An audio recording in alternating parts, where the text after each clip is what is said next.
ഈ കത്തിൽ നിറയെ അക്ഷരത്തെറ്റുകൾ മാത്രമേ ഉള്ളൂ എങ്കിലും എന്തോരം സന്തോഷം തരുന്നതാണ് ഈ കത്ത്. ഉണ്ണികൃഷ്ണ, നിന്റെ ഈ ഊത്തുബലാക്ഷൻ വൈകുണ്ഠത്തിലെത്തിയടാ.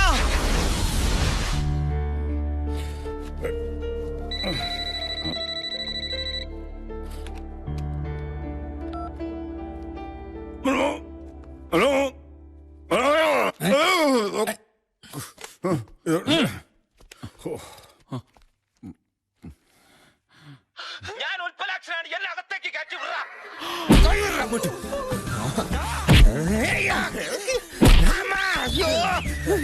സത്യം പറ, സാറ് രണ്ടുപേരല്ലേ? ഇനി ഇടിക്കരുത് സാർ. ഇനി എന്നെ ഇടിച്ച് എന്റെ മുഖകാന്തി മാറ്റുന്നതിന് മുമ്പ് ഉണ്ണികൃഷ്ണനെ ഒന്ന് വിളിക്കണം പ്ലീസ് സാർ. ഇല്ലെങ്കിൽ അവന് പോലും എന്നെ മനസ്സിലായില്ലെന്ന് വരും.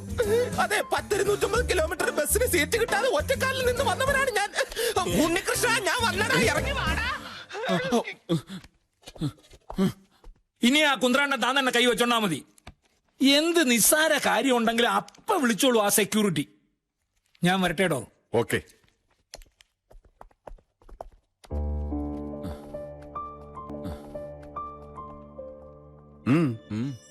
ഇരിക്കടോ. എന്താ തന്റെ മുഖത്തൊരു വല്ലായ്മ? അതല്ല സാർ, ഞാൻ ആലോചിക്കുകയായിരുന്നു. എന്തോന്ന്? നമുക്കിവിടെ ഒരു സഹായിയുടെ കൂടെ കുറവില്ലേന്ന്. എന്തിന്? എനിക്കൊരു ചങ്ങാതിയുണ്ട്, പാവ, നല്ലവനാ, പ്രത്യേകിച്ച് ജോലിയൊന്നുമില്ല. അവനെയും കൂടെ ഇങ്ങോട്ട്. No, only you and me. നമുക്കിടയിൽ മൂന്നാമതൊരാളുടെ ആവശ്യമില്ല, മനസ്സിലായോ? എന്തോന്ന്? യു മീനും കഴുത്തിയത് വിട്. വണ്ടിയെല്ലാം തലതിരിഞ്ഞ് പോണ്. അവനെ വിടാൻ. യവൻ മഹാ കള്ളനാ സാറേ. യവൻ എന്റെ കണ്ണ് വെട്ടിച്ചിട്ട് അകത്തേക്ക് വരാൻ ശ്രമിച്ചു. യവനെ ഞാൻ വിളിച്ചു വരുത്തിയതാ. തമിഴ് എന്നപ്പടി പോ. ഈ സ്വീകരണമല്ല നീ ഏർപ്പാടാക്കിയതാണ്. നീ എന്തിനാ ഇപ്പൊ ഇങ്ങോട്ട് കെട്ടിയെടുത്തത്? ഈ വൈകുണ്ഠത്തിൽ നിനക്ക് സുഖവാസമാണല്ലേ? കൊട്ടാരം ഒന്ന് പറഞ്ഞു കേട്ടിട്ടേ ഉള്ളൂ. ഇപ്പതേ നേരിട്ട് കണ്ടു. ഈ കൊട്ടാരത്തിൽ തോഴിമാരുണ്ടോടാ? തൊഴിയുണ്ടാവും. എടാ, ഇനി ഞാൻ എങ്ങോട്ടുമില്ല. ഇതാണ് എന്റെ തറവാട്. ഒരുപക്ഷെ ഞാൻ മരിച്ചു കഴിഞ്ഞാൽ ദേ ഈ തിരുമുറ്റത്ത് ഒരു കുഴി കുത്തി എന്നെ അവിടെ ഇട്ട് മൂടണം. എടാ, ഞാൻ പറയുന്നു ഒന്ന് കേക്ക്. വരുന്നു. ഈ കൊട്ടാരത്തിൽ സിനിമ തിയേറ്റർ ഉണ്ടല്ലേ? ബെല്ലടി കെട്ടി. എടാ, അതെന്നെ വിളിച്ചതാ. നീ തൽക്കാലം പോയിട്ട് വിശ്രമിക്കാം. പോടാ. എടാ, നീ എടുത്തു ചാടി അദ്ദേഹത്തിന്റെ മുന്നിൽ ചെന്ന് മാറ്റി കുഴപ്പമൊന്നും ഉണ്ടാക്കരുത്. എല്ലാം ഞാൻ പറഞ്ഞ് ശരിയാക്കാം. നീ തൽക്കാലം ഈ കർട്ടന്റെ പിന്നിൽ ഒളിക്ക്. മറച്ചോ നിന്ന് മറച്ചോ. അത് ഞാൻ തരില്ല. വെട്ടിയെടുത്ത് കളയരുത്. അതിനകത്ത് വിലപിടിപ്പുള്ള ചട്ടിയിരിക്കുകയാണ്. ഇവിടെ വരുന്നോണ്ട് ഞാൻ 10 രൂപയ്ക്ക് 4 വാങ്ങിച്ചതാ. കൃഷ്ണ, ദാ വരുന്നു. നീ ഇത് എവിടെയായിരുന്നു കൃഷ്ണ? അല്ല, അത് വീട്ടിനകത്തോട്ടൊരു ചാവാലിപ്പട്ടി കയറാൻ നോക്കിട്ട് ഞാൻ അടിച്ചോടിക്കായിരുന്നു. ചാവാലിപ്പട്ടി നിന്റെ അമ്മായിയുടെ. നീ ഈ ബട്ടൺസ് ഒന്നിട്ടേ. എടാ, മറഞ്ഞു നിൽക്കാൻ. എന്താ ഒരു ശബ്ദം?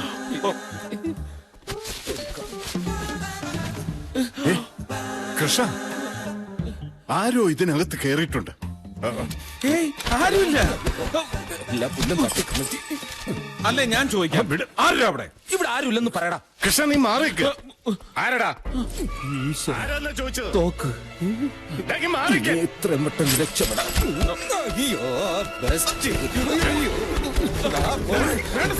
Sorry sir.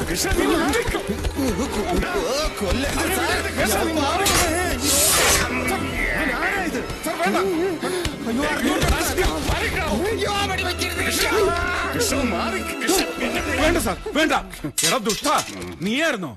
എടാ, സാറിന്റെ നഖം വെട്ടാനും ഷേവ് ചെയ്യാൻ തരിച്ച് ചെയ്തോളാം. അല്ല, തലമുടി വെട്ടാനും ഒരുത്തം വേണമെന്ന് പറഞ്ഞ് നിന്നെ ഇവിടെ വിളിച്ചു വരുത്തിയത് ശരി തന്നെ. പക്ഷെ അതിന്റെ പേരിൽ ഇതിനകത്ത് കയറി നാശനഷ്ടം വരുത്തി വെച്ചാലുണ്ടല്ലോ. എടാ കൃഷ്ണ, എടാന്നു അടിച്ചടിച്ച് നിന്നെ. മതി. എടോ, തന്നെ ആവശ്യമുള്ളപ്പോ വിളിച്ചോളാം. അപ്പൊ കത്തിയോ എന്നാന്നാ വെച്ചപ്പാ. താനിപ്പോ ഒന്ന് ഒഴിവായാ മതി. പോടോ. അല്ല, അങ്ങനെ അവനെ വിട്ടാ പറ്റത്തില്ല സാർ. ഇവൻ ഇവിടെ ഉണ്ടാക്കി വെച്ച നാശനഷ്ടത്തിന് ജീവിതകാലം മുഴുവൻ ഇവിടെ പുറത്ത് തൂമ്പാപ്പണി എടുത്തിട്ട്. എന്റെ പൊന്നു കൃഷ്ണ, ഇവനെ അകത്തും പുറത്തും നിർത്താൻ കൊള്ളില്ല. ഇവന്റെ ലക്ഷണം കണ്ടാൽ തന്നെ അറിയാൻ പാടില്ല. നീ ഒന്ന് ഒഴിവായിത്താടാ. പോടാ, ഒന്ന് ഇറങ്ങി പോടാ ക്ണാപ്പാ. എന്റെ കൃഷ്ണ. അല്ല സാർ, ഓരോ മാരണങ്ങൾ വന്ന് കേറുന്നതേ. കൃഷ്ണന് അത്ഭുതം തോന്നുന്നുണ്ടാവും, എന്നെ പോലെ അവശനായ ഒരാൾ ഒറ്റയ്ക്ക് താമസിക്കുന്ന എന്തുകൊണ്ടാണെന്ന്. കൃഷ്ണ അറിയാമോ, 22 വർഷങ്ങൾക്ക് മുമ്പ് സ്വന്തം ഗ്രാമത്തിൽ നാട്ടി ഓടിക്കപ്പെട്ടവനാണ് ഞാൻ. അന്ന് ഞങ്ങളുടെ ചെറിയ കുടിലിന്റെ എതിർവശത്തായിരുന്നു പ്രശസ്തമായ മള്ളുവർ ഇല്ലം. അവിടുത്തെ ഇളയ തലമുറക്കാരി സാവിത്രിയുമായി ഞാൻ അടുപ്പത്തിലായി. അടുപ്പെന്ന് പറഞ്ഞാൽ എല്ലാ അർത്ഥത്തിലും. ബാക്കിയെല്ലാം പതിവ് കഥ പോലെ. നാട്ടുകാരും വീട്ടുകാരും അറിഞ്ഞു. എന്നെ വകവരുത്താൻ ഒരു സംഘം തന്നെ രൂപം കൊണ്ടു. നിക്കക്കളിയില്ലാതെ എനിക്ക് നാട് വിടേണ്ടി വന്നു. മദ്രാസ്, അവിടുന്ന് സിംഗപ്പൂർ. നാട്ടിലെ ഒരു സുഹൃത്ത് ഈശ്വരൻ നമ്പൂരി സാവിത്രിയുടെ വിവരങ്ങൾ അപ്പപ്പ എന്നെ അറിയിച്ചുകൊണ്ടിരുന്നു. അവളൊരു പെൺകുഞ്ഞിന് ജന്മം നൽകിയെന്ന വിവരമാണ് ഈശ്വരൻ നമ്പൂരി അവസാനമായി എന്നെ അറിയിച്ചത്. പിന്നീടെന്തോ കത്തടപാടുകളൊന്നും ഉണ്ടായില്ല. കാലം എല്ലാം മറക്കാൻ പഠിപ്പിച്ചു. പിന്നെ അമേരിക്കയിലെത്തി. സമ്പത്തിന്റെ പുറകെയായി ഓട്ടം.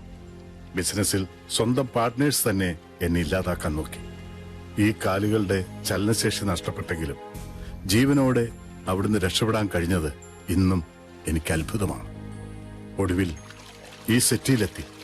കിടക്കാൻ ഒരിടം വേണം. വീട് വാങ്ങി. ഇനി എനിക്ക് വേണ്ടത് എന്റെ സാവിത്രിയും മോളയുമാണ്. പല വഴിക്ക് ഞാൻ അന്വേഷിച്ചു. നാമാവിശേഷമായെങ്കിലും മന ഇടിഞ്ഞു പൊളിഞ്ഞ് ഇപ്പോഴും അവിടെയുണ്ട്. അവശേഷിക്കുന്നവർക്കാർക്കും മോള് സാവിത്രി എവിടെയുണ്ടെന്ന് അറിയില്ല. എനിക്ക് തെറ്റ് തിരുത്തണം. ചെയ്ത തെറ്റിന് പരിഹാരം കാണണം. എന്റെ സാവിത്രിയും മോളെയും എനിക്ക് തിരിച്ചു വേണം. അവരെ കണ്ടുപിടിക്കാൻ വിശ്വസ്തനായ ഒരാൾ എനിക്ക് വേണം. നീയാണ് ഞാൻ കണ്ടുപിടിച്ച ആ വിശ്വസ്തൻ. കൃഷ്ണൻ എനിക്ക് വാക്ക് തരണം. അവരെ കണ്ടുപിടിച്ച് തരുമോ? എന്താ, തനിക്ക് ബുദ്ധിമുട്ടാവൂ?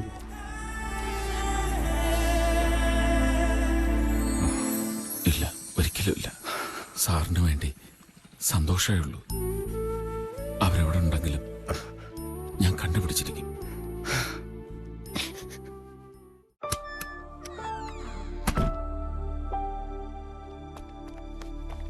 എടാ, അയ്യോ, എന്റെ തല പോയി. എടാ ഉണ്ടച്ചോറിന് നന്ദി കാണിക്കാത്ത പരമച്ചെറ്റ്. എടാ, ഞാൻ തന്ന അഡ്രസ് കൊണ്ട് ഇവിടെ വന്ന് ഞാൻ ഇരിക്കേണ്ട സീറ്റിലിരുന്നിട്ട് നീ എന്നെ വെറും ചാവാലെ പട്ടിയാക്കി. വിടില്ലടാ നിന്റെ ഞാൻ. ആദ്യം നിനക്ക് പറയാനുള്ളത് പറഞ്ഞു തീർക്ക്, എന്നിട്ട് മതി കളരി. ഞാൻ നിന്ന് തരാം. എന്നാ കേട്ടോടാ തെണ്ടി. എടാ, ഞാൻ ഇവിടെ വരുമ്പോ എന്നെ സ്വീകരിച്ച് ആനയിച്ച് ആ ഗണപതി സാറിന്റെ മുന്നിൽ കൊണ്ടുപോയി നിർത്തിയിട്ട് എന്റെ കാല് തൊട്ട് വണങ്ങിട്ട് ഈ നല്ല മനുഷ്യൻ കാരണമോ സാറ് ഞാനിവിടെ എത്തിയത്. അങ്ങനെ പറയുമ്പോ അന്തസ്സോടെ തലയുയർത്തി ഞെളിഞ്ഞു നിൽക്കുന്ന സ്വപ്നം കണ്ടുകൊണ്ടാണ് ഞാനിവിടെ വന്നത്. ആ എന്നെ അദ്ദേഹത്തിന്റെ മുമ്പിലിട്ട് പട്ടിയെ തല്ലുന്ന പോലെ തല്ലിയതും പോരാ, എന്നെ നീ തൂമ്പാപ്പണി എടുപ്പിക്കല്ലടാ. ഇനി നിന്ന് ആടാ, നിന്നെ മനസ്സ് നിറയെ തല്ലട്ടെ. പറയാനുള്ളത് പറഞ്ഞു തീർന്നല്ലോ. ഇനി എനിക്ക് പറയാനുള്ളത് നീ കേൾക്കണം. ഇന്ന് രാവിലെയും കൂടി ഞാൻ നിന്റെ കാര്യം സാറിനോട് പറഞ്ഞതാ. വേറൊരു ജീവി ഈ വീട്ടിൽ വേണ്ടാന്ന് അദ്ദേഹം തീർത്തു പറഞ്ഞു. പതുക്കെ സാവധാനത്തിൽ അദ്ദേഹത്തെ കാര്യങ്ങൾ പറഞ്ഞ് മനസ്സിലാക്കാമെന്നായിരുന്നു എന്റെ പരിപാടി. അതിനിടയ്ക്ക് കർട്ടന്റെ പിന്നിൽ മര്യാദയ്ക്ക് നിൽക്കാതെ കുന്തം അറിയാൻ ഞാൻ നിന്നോട് പറഞ്ഞോ? അത് പിന്നെ ഞാൻ അയാളുടെ തോക്കിന്റെ വെടികൊണ്ട് നീ മരിക്കാതിരിക്കാൻ എനിക്ക് അങ്ങനെ പലതും പറയേണ്ടി വന്നു, ചെയ്യേണ്ടിയും വന്നു. ഇനി നിനക്ക് എന്നെ തല്ലുക കൊല്ലുക എന്താ വെച്ചാ ചെയ്യാം. തല്ലില്ല. എനിക്കറിയാടാ നിന്റെ സ്നേഹം. എടാ, തടി നൊന്ത വിഷമത്തിൽ ഞാനങ്ങനെ പറഞ്ഞു പോയാണ്. എന്നെ നിനക്കറിഞ്ഞൂടെ? കുട്ടിക്കാലം മുതലേ നമ്മൾ ഒരേ പാത്രത്തിലുണ്ട്. മുഖത്തോട് മുഖം നോക്കി പറമ്പിൽ വിളിക്കരുതെന്ന് നിനക്ക് ഓർമ്മയില്ലേ? അന്നും നിനക്കായിരുന്നു പൊക്കം കൂടുതല്. ഞാൻ ഇത്രയും പറഞ്ഞിട്ട് നിനക്ക് പിടക്കം മാറിയില്ലേ? അല്ലെങ്കിൽ ഒരു കാര്യം ചെയ്, നീ എന്നെ തിരിച്ചു ചെല്ലിക്കോ. എടാ, അടിക്കരുത്, തമാശ പറഞ്ഞാണ്. ഞാൻ ഒരു പാവം. അതല്ല, ഒരു വലിയ പ്രശ്നമുണ്ട്. എന്താ?